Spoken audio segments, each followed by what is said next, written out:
The long-awaited sequel to Deadly Premonition has finally dropped, but is it worth your time and money? I'll be going through what the game does good and what it does bad, so without further ado, let's jump into the review. Deadly Premonition 1 initially released over 10 years ago and was well known for being a bit of a joke of a survival horror game, but despite this it really did grow a cult following. What I really like about the story so far is the variety. The characters are very interesting. For example, David, he takes on as a dude as a jack of all trades, being a chef, bellboy, concierge and more. This adds a nice bit of humour into the game. You also meet the local Sheriff Melvin Woods, who's extremely quirky and did make me laugh quite a few times. Man-eating crocodiles will feast tonight in Blood Swamp! Even more quirky and weird is Francis York Morgan, who always holds his fingers to his temple and talks to his buddy Zach. Don't even ask. But there's one thing I just can't get out of my mind. Don't you think that photograph looked a bit too old? Perhaps Candy is already... No, let's not think about that. It might be a private matter, just like you, Zach. In Deadly Premonition 2, you no longer have a car, instead you travel by foot or skateboard. However, quite early on in the game you do unlock the ability to fast travel, which makes it a lot easier to get around. One thing that bugged me about the skateboard though was that the wheel sound was so loud and the frame rate dropped like crazy when you move at speed.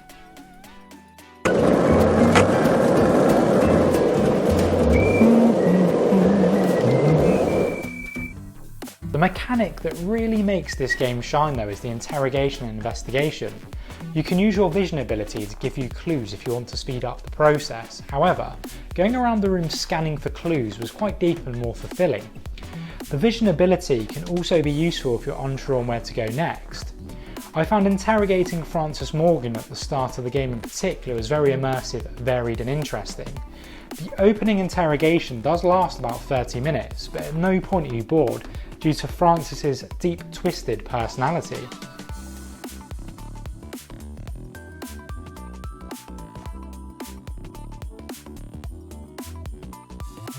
Shortly after this you go back to 2005 and play as Francis York Morgan.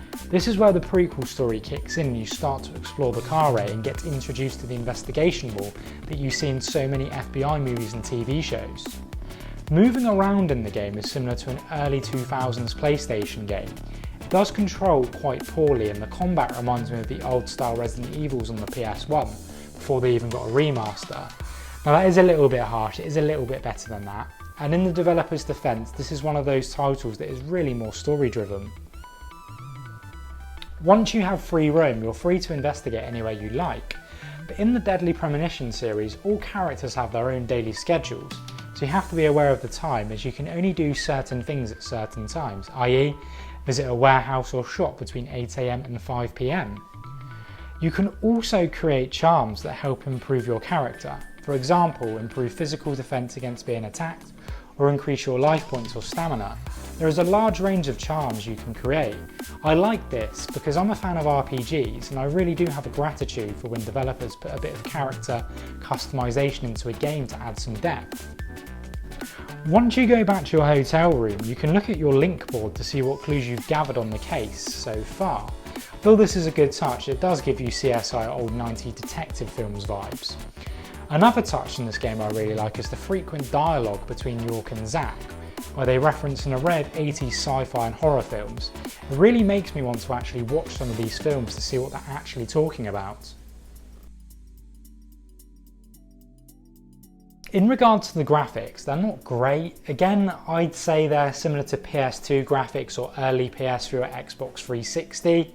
Again, I don't feel the graphics are a big focus on the game, and I get the feeling the developers focus primarily on the story. The game also seems to lag by a good 2 to 3 seconds each time you get to a new checkpoint.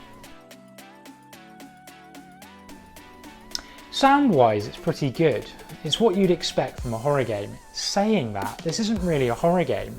It's more of an open-world adventure game unlike its predecessor.